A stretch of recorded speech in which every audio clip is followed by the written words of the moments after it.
If you search for self-improvement right now, you will be bombarded with 1,000 commands. Wake up at 5 a.m. Meditate for 20 minutes. Journal your thoughts. Read 50 books a year. Optimize your dopamine. Fast for 16 hours. The modern self-improvement industry is built on the idea of addition. It tells you that to be a better human, you must add more routines, more habits, and more discipline to your life. But let me ask you, do you feel improved or do you feel exhausted? Most people in this niche are running on a treadmill. They are optimizing their morning routine while their career is falling apart. They are reading Marcus Aurelius while their relationships are crumbling. They are obsessing over the temperature of their cold plunge while their bank account is frozen. You do not fail because you lack discipline. You fail because you are trying to improve variables that simply do not matter right now. We call this the bottleneck.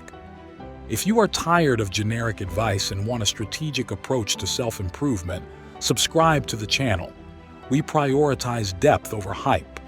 Today, I am going to teach you a mathematical principle that will replace every other strategy you have learned. It is time to stop adding and start unblocking. The fundamental flaw in most self-improvement plans is that they treat life like a sum. They think personal growth is mindset plus health plus skills plus relationships. If you view life this way, the generalist strategy makes sense. You try to raise your score in every category simultaneously. You try to be the perfect polymath. You want the perfect body, the perfect mind, and the perfect business, all by next Tuesday. But reality is not additive. Reality is in fact multiplicative. True high performance is mindset times, health times skills, times relationships. This is how life works. Why does this change everything? Because of the zero product property. In multiplication, if any single variable is zero, the entire outcome is zero. This means a single bottleneck can ruin your entire project, maybe even your entire life. Let's look at a concrete example. Imagine an entrepreneur obsessed with self-improvement. They have peak physical health, 10 out of 10. They have incredible technical skills, 10 out of 10. They have a rigorous reading habit, 10 out of 10. But they have a crippling fear of sales and rejection. Their ability to sell is near zero. In an additive world, this person is a superhuman. They look successful on paper. But in the real world, 10 times 10 times 10 times 0 equals 0. All that meditation and gym time generates zero revenue if they cannot pick up the phone. That one 0 nullifies all the other 10s. The market does not care how fast you run a mile if you cannot deliver your product. This is why you see so many optimized people who are stuck in life. They are busy polishing their 10s, getting even fitter, even smarter, while ignoring the one bottleneck that renders it all useless. So, if the logic is this simple, why do we ignore it? Why do we keep buying books on strategy, which we enjoy, instead of having difficult conversations, which we hate? Because of a phenomenon called productive procrastination. The bottleneck is almost always where your pain lives. It is your zone of insecurity. Your brain is designed to seek dopamine. Completing a task feels good. So you gravitate towards the tasks you are already good at. If you are intellectually brilliant but socially awkward, your bottleneck is people skills. But talking to strangers is terrifying. It offers no immediate dopamine, only anxiety. So what do? You go back to the library, you take another course, you organize your desk. This feels like work, it looks like work, but it is actually a sedative. You are using busy work to numb the pain of avoiding the deep work. Fixing the bottleneck requires you to feel like a beginner again. It requires humility. For our entrepreneur, learning sales means facing rejection. It means being told no. It hurts the ego, so they procrastinate. They redesign their website. They tweak their logo. They argue about politics on Twitter. But here is the rule. The constraint dictates the flow. Imagine an hourglass. It doesn't matter how much sand you put in the top bulb. The flow is determined entirely by the width of the narrow neck. You are that hourglass. And until you widen that neck, adding more self-improvement habits is just pouring more sand into a blocked system. If this analysis is shifting your perspective on growth, hit the like button. It signals the algorithm that you value precision.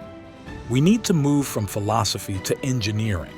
How do you identify and destroy your bottleneck? We are going to use a 4-step protocol. Grab a pen. Do not do this in your head. Step 1. Define the project variables.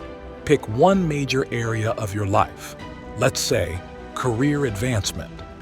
List the 5 to 10 crucial factors that produce success there. Let's say, A. Technical competence. B. Network and connections. C. Communication skills. D. Leadership ability. E. Emotional intelligence. Step 2. The brutal scoring. Rank yourself on a scale of 0 to 10 for each variable. Be objective. Use data, not feelings. Maybe your technical skill is a 9. You are the best coder in the room. Maybe your leadership is a 6. But your network? You know nobody. You eat lunch alone. That is a 2. Step 3. Identify the limiting factor. Look at your list. Which number is closest to 0? In this case, it is your network. 2. This is your bottleneck. According to the multiplicative theory, your genius coding skills, the 9, are being multiplied by your invisibility, the 2. You are working hard to remain unknown. Step 4. The strategic imbalance. This is the controversial part, and this is where most people fail. To fix the bottleneck, you must deprioritize the other factors. We have been sold a lie called balance. We are told we must maintain everything at 100% capacity all the time. That is impossible. Balance maintains the status quo. Imbalance creates breakthroughs. You must enter a season of imbalance. You must apply the concept of minimum effective dose to your strong areas. Stop taking new coding courses. Your coding is already a 9. Maintaining it at a 9 takes very little effort. Put it on maintenance mode. Take that freed up energy, that 80% of your focus, and pour it into networking. Go to events, send the emails, shake hands, be uncomfortable, attack the bottleneck with violence.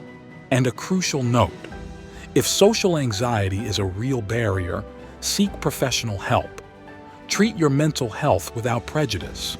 In this game, your mind is your primary asset. Fixing it is not weakness, it is mandatory maintenance. Once your network moves from a 2 to a 6, watch what happens. Suddenly, that same technical skill, the 9, is seen by the right people. You unlock the multiplier. You didn't get better at coding, but your results doubled. That is the power of the bottleneck. This applies to everything. In health, you train hard, eat well, but sleep 4 hours a night. Stop adding more sets to your workout. Sleep is your bottleneck. Prioritize it above the gym until it is fixed. In relationships, you provide financially, you are loyal, but you are emotionally closed off. Stop working overtime to buy more gifts. Your partner doesn't need money, they need presence. Open up. Real self-improvement is not about adding more to your plate. It is about identifying the one thing that is holding you back right now and showing it no mercy. Once you fix the primary bottleneck, something interesting happens. The bottleneck shifts. If you fix your network, maybe now your leadership becomes the limiting factor. Great, now you attack that. This is the process of continuous evolution. It is not about trying to be perfect at everything at once. It is about solving the right problem at the right time. Stop looking for new habits to add. Stop looking for the next shiny object. Start looking for the variable that is keeping your score at 0. It will be uncomfortable. It will be the thing you want to do least. That is how you know you have found it. Now, I have a challenge for you. Look at your list. Find your lowest number. Leave a comment below declaring what your zero variable is. Don't hide it. Make it public. That is the first step to fixing it. And if you know someone who is obsessed with self-improvement but staying stuck, share this video with them. Help them break the loop. This is the Augimas project. Let's go. We have work to do.